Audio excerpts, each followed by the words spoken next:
Hey guys, this is a market update. In this video, I want to talk about this chart right here because we are at such a key level. This is a very key technical level for Bitcoin and therefore the rest of crypto. I also want to talk about the short term in terms of who's buying right now and putting billions of dollars in because it will affect the price. And then over the medium term, what is happening with the interest rates, because that is going to tell us how the market is going to evolve this year. Really important video with a lot of key information. So make sure to watch this video all the way through with what I'm saying here. So I want to get onto the price of Bitcoin first. Now we've seen a really great move in Bitcoin. This is, not dissimilar to what we've seen in the NASDAQ and the S&P. So a bit of short-term correlation here.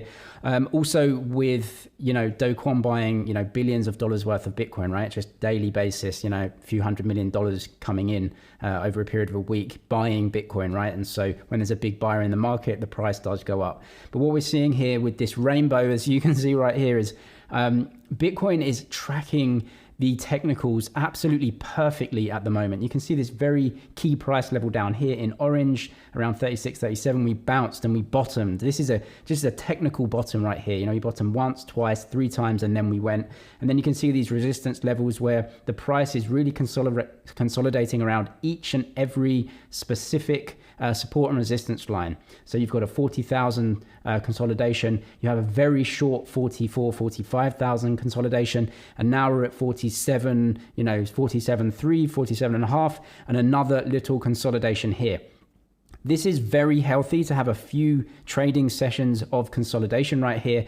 And obviously no one can tell you whether the price is going to go up or down. But what I can say is that this yellow line, as you can see right here, this is the 200-day moving average. This is the long-term trend. And we have been underneath it, of course, but we are right now just hitting and consolidating around this 200 moving average. Now, if you have a long bias, obviously you would expect some resistance around this level. It's a key level around this price, as we've seen previously. That's why I've drawn this support and resistance line right here, and obviously the 200 moving average right here. So we are looking for, if we are continuing this trend, a consolidation and then a blast through this level up to the next support and resistance line, which I've drawn at 50,000. 50,000 is a very key level because it's a round number at 50, but also it's around about $1 trillion market cap for Bitcoin as well, which is obviously, a very key level. And if we do get there with further buying, then obviously expect, more resistance here. So if you're short term and you're looking, what levels you should get in at, obviously, if you're looking to go long here with a long bias, some sort of entry around this price, you're looking at a stop loss around 46 maybe, because it could consolidate down to here over a few days, especially because the weekend's coming up as well. But then obviously we're looking, if the bullish run is going to continue, to obviously take profit around just under 50, 49. So that would be a short-term trade there. Obviously, there's a few things in the short term that give me kind of a bullish bias, but also there's some caveats here and some risks as well. If you want to use Bybit, which is the trading system you see me using here, I'll leave the link in the description. They will give you a deposit bonus up to $4,000 in your futures trading accounts. If you are a short-term trader and you want to trade futures, you can follow that link and then make a deposit. They'll give you a deposit bonus all the way up to $4,000. So I'll leave that link in the description if you want to check out Bybit. First, let's look at what is actually happening in the market, though. This is from Will Clemente on Twitter, saying, where is the market right now? And what you can see, this is kind of a bullish thing right here, is that these are bids down here on the order book, and you can just see them here. And what you can see is that the bids have, what he said is sliding up. Sliding up means essentially where you have a set of bids, so you have a lot of buyers coming in and placing bids below the actual market price on the order book, and they're just not getting filled, right? So these are kind of patient buyers who, in the past have just been, with the downtrend have been filled, and they're not being filled anymore. And so these buyers are sliding up their bids, right? They're just having to bid up for the Bitcoin. And that's obviously, just a very big tell of a bullish market where there's too many buyers and there's only one way for the price to go. Now, a caveat here is that this can change on a dime, right? This can change very, very quickly. And so it's bullish in the past, but obviously there are some other factors that are going to be influencing demand over the short and medium term. So I want to get onto that. And the first thing is earnings out of the States. So equity and stock market earnings, because it's earnings season's coming up. And so part of this rally may be a rally into earnings. So one of the worries that I have is that when earnings actually come out, there may be some selling from those earnings because traders are actually kind of buying into earnings and then using the liquidity to sell off. And that happens fairly often. Got just some notes here. So earnings are coming up. And we've seen a big rise in the price of equities into these earnings. But what is worrying here, so you can see right here, I've got, kind of forward guidance, right? Forward guidance is when companies will give you their guidance on what they think the earnings will be, in the medium term at the next earnings call. Now, this forward guidance is predicted to be coming down a little bit. Okay, because obviously interest rates are going up and the economy has to be slowed a little bit because inflation needs to be kept under control. And so what a lot of people are thinking is that forward guidance right here is going to be lower.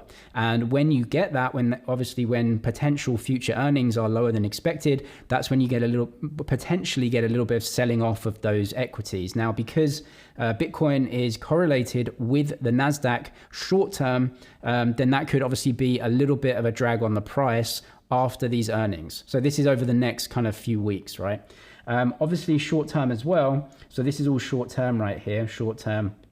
We have Do Kwon and Saylor buying hundreds of millions of dollars worth of Bitcoin. So, for me, coming into, a short-term trade, you've got to favor yourself just having a long bias here and say, you know what, if the price does fall, then, everything's probabilities with short-term trading, right? So you're looking at the chart saying, probably, I'm going to have a long bias here. And hey, if the price falls, then that was a bad trade, but you've got your stop loss in there. This is Do Kwon today saying basically, these eyes at what happened here. So this is a whale alert, right? So $139 million worth of dollars or USDT transferred into Binance to go ahead and basically market buy Bitcoin. It's just happening over and over again. And when you have big buyers in the market like this, you have to have a long bias. So I actually went on Twitter a few days ago and said thank you to Terraform Labs for basically giving everyone the easiest Bitcoin trade in history, which was this move here. So obviously, are we coming towards the end of the move now where it's kind of the probability is the trade's kind of done, right? Or is there still room to go? Obviously, this is uncertain, but it looks like they're not letting up. Also, Michael Saylor posted this yesterday. He has basically borrowed $205 million against his Bitcoin. So this is actually a bank in the States, Silvergate Bank, which is very pro-crypto.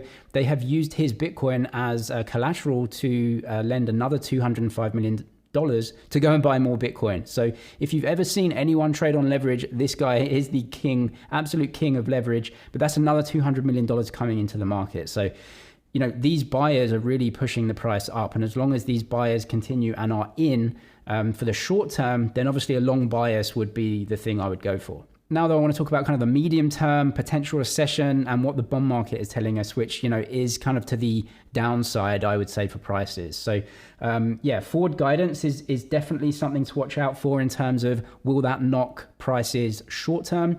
But then we've got the bond market telling us essentially now that there's going to be a recession. So the yield curve of treasuries yesterday basically became flat or potentially inverted a little bit. And that is usually a sign that there will be a recession in the future. So what I mean by the yield curve right here is obviously if you have a curve of time down here and yield here, or the rate of a bond, the usual yield curve is something like this. Which indicates that as time goes on, as the bond maturity date is longer duration, it pays a higher amount. But what we're seeing now is basically this, right? Just a flat line. And that what the market is saying is that yes, interest rates are going up in the short term, but they won't be up in the medium term because there will be a recession and you'll have to cut rates to stimulate the economy again. What we can see here as well is for the 4th of May, the market is predicting that the Fed will raise interest rates by 75 to 100 basis points. I think this is going to change as we get nearer the date. The Fed is probably going to raise 50, in my opinion, either 25 or 50, probably not 75 basis points. But obviously interest rates going up and they just keep ratcheting them up, at some point that's going to affect the economy. I also want to come to this real world data as well, which is much more important because the Fed's way behind the curve. What's the actual market doing right now? This is the MBA 30-year mortgage rate, the Mortgage Bankers Association of America, and you can see what's happened here. January 9th, okay, so this year, you can see what's coming up here, from 3.52, now we're getting the 30-year mortgage rate, fixed mortgage rate at 4.8. So that's a very big percentage increase. Now, why is this important? Because real estate is such a big market, and most people's wealth is tied up mostly in real estate. And so what you're seeing here is mortgage rates starting to increase. Now, when mortgage rates increase, that creates a potential lack of demand for mortgages, for buying new houses. Suddenly, people don't look for buying a house. Maybe they hold off a little bit. And so someone that wanted to sell their house, maybe the price starts falling down so they can actually sell it. Then you get this kind of cycle of basically what is an economic recession. People are feeling less wealthy. People have, less cash because they're paying higher rates. So they cut back on certain other sectors of the economy. And then those marginal businesses that have had very low interest rates, who have been keeping themselves afloat, suddenly, the demand that they had for their business has dropped another 10 or 15%, and the interest rate on the cash that they're borrowing to keep their business afloat is a little bit higher. Suddenly, this is that contraction in the economy. So something to watch out for. What I also want to mention, though, is that looks very high, but what we're basically doing is going back to some sort of normality right now. Now, this may keep rising, and if it does, that's a bit of a problem. So a lot of people talk about a soft landing or a hard landing.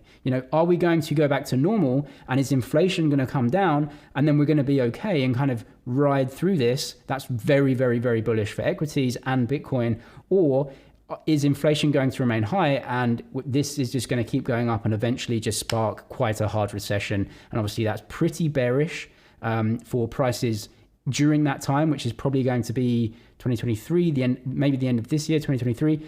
But the cycle continues again. When you have a recession, what happens is more easing, potentially more printing and lower rates again, which conversely is very bullish for equities. So what I would say for the long term is, if you have a 5-year time horizon, this does not matter at all. You just buy good assets and hard money like Bitcoin, Ethereum, things that are growing, a lot of equities as well. And this is not going to make any difference for you. Over the medium term, if you're looking to sell Bitcoin or something over the medium term towards the end of this year, there is uncertainty whether you will have very soft prices or whether it will be in a boom again. And over the short term, what you're really looking at is, just a lot of buying from all around the market. And so, pretty bullish short term for a short term trade. Definitely check out Bybit. If you are a trader, you can get up to $4,000 as a first deposit bonus in your futures trading account. So I'll leave that link in the description if you want to take advantage. I'm James with MoneyZG. Cheers for watching, and I'll see you in the next one.